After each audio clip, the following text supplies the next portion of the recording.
conclude the hearing, declare the ordinance relating to a temporary moratorium. And if this ordinance is adopted tonight, it would adopt truck-related uses in those zones, pending a study by the Planning Commission and planning staff.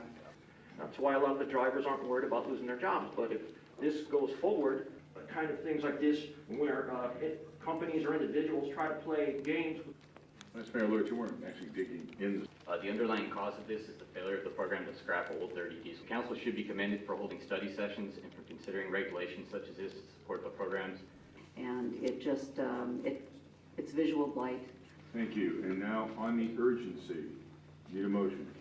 Well, the motion is about the truck driving thing.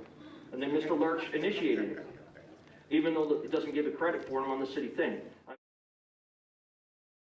There was a moratorium approved to limit or actually ban new trucking facilities in Long Beach. What that would achieve is prevent new trucks that are financed by the Clean Trucks program that leave the port from entering facilities, lifting the containers off and putting them on older trucks which are dirty.